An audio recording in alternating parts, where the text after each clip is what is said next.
Hi, I'm Mrs. McDonald, and I'm here to read another story to you today. It's a Christmas story, and it's called Mouse's Christmas Gift. It's by Mindy Baker and illustrated by Dow Furmerick. And it takes place in an old country church. And I painted an old country church a few years ago, and this made me think of it. So here's the old country church. Here's a house. And then in the back of the scene, there's a farm. See the little farm? A barn and a house. It goes back here.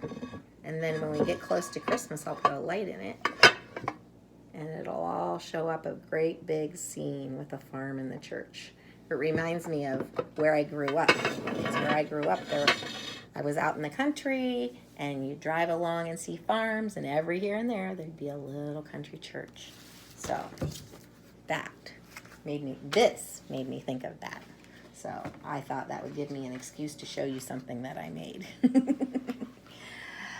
Mouse shivered in the drafty sanctuary of the church. The room looked bleak and bare. Where was Parson? Mouse scurried over to Parson's empty study and glanced at the calendar. December 23rd. Something wasn't right. As he crept back to the sanctuary, Mouse glanced around the room, and realized what was missing. In the storage closet, he burrowed through boxes, searching until he found the right one. Could he arrange the delicate figurines? Pulling and prodding, lugging and lifting, Mouse worked until he finished the job.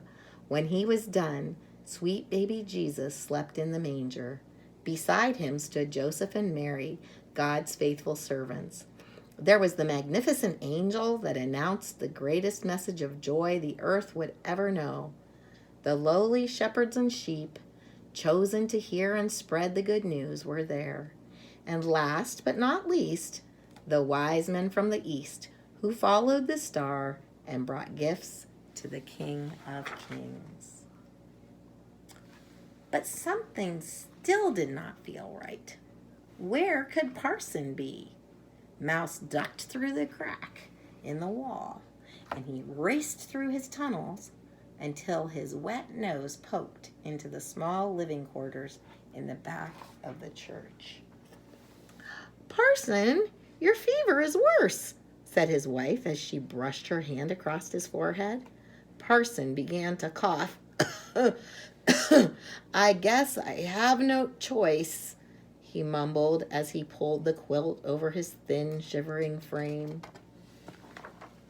Mouse watched Parson's wife nail a note to the door of the old church.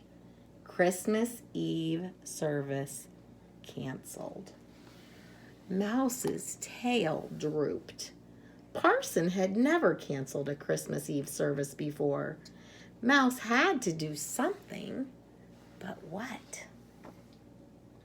Back to the boxes. He tripped and fell on something hard and made of wax. He had an idea.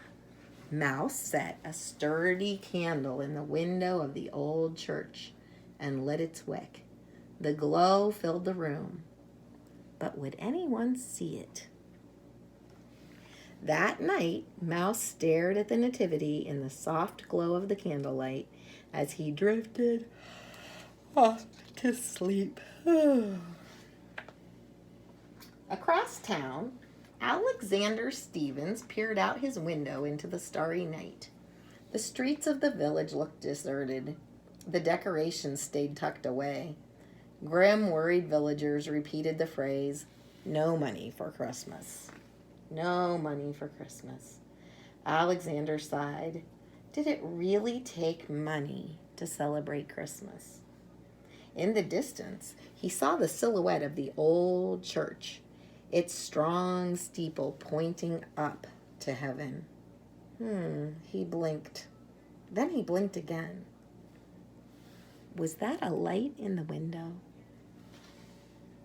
While his parents slept, Alexander stepped softly out into the crisp air and gathered pine branches and holly, forming a circle.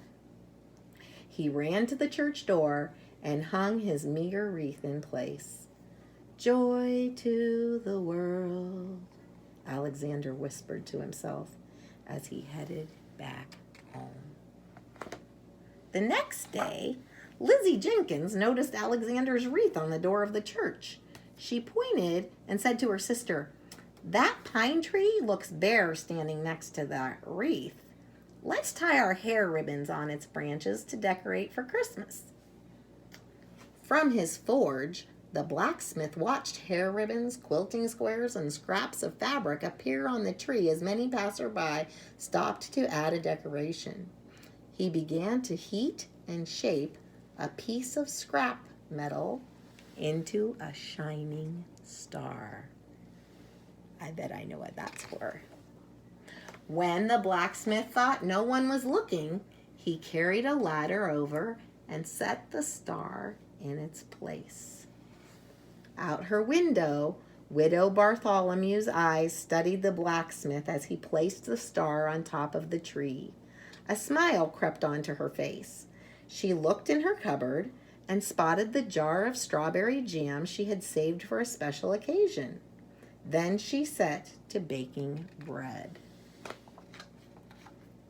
Look. That night on Christmas Eve, a small group of villagers gathered in front of the darkened church. Mouse peered out the window and his heart began to pound. They came! He raced up the door frame and unlocked the latch.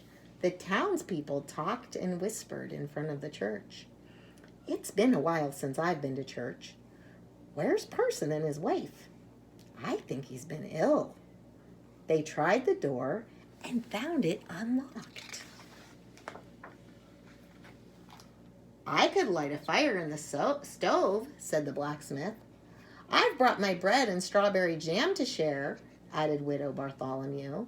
The villagers sat in the pews and looked at each other. "What's next?" "We have our voices," said Mrs. Stevens. So they began to sing.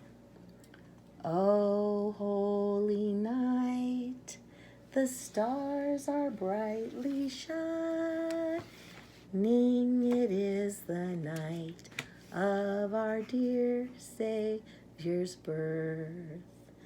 Long lay the world in sin and error pining till he appeared and the soul felt its worth. A thrill of hope, the weary world rejoices." Parson heard the music from his bed. What was going on? He wrapped himself in his quilt and walked to the door. His wife followed behind. As they entered the chapel, someone began reading from the Bible. Luke chapter 2.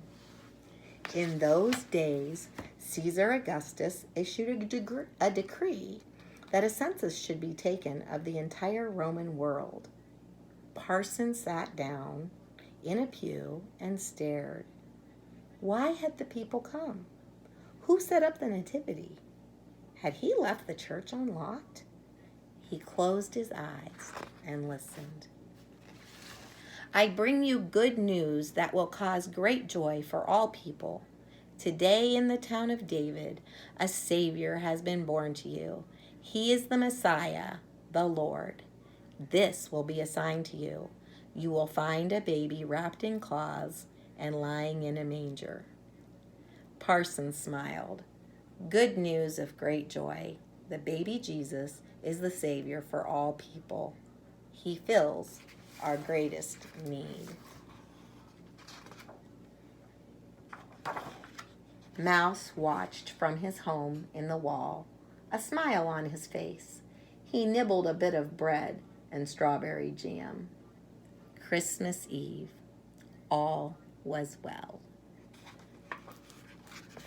The end.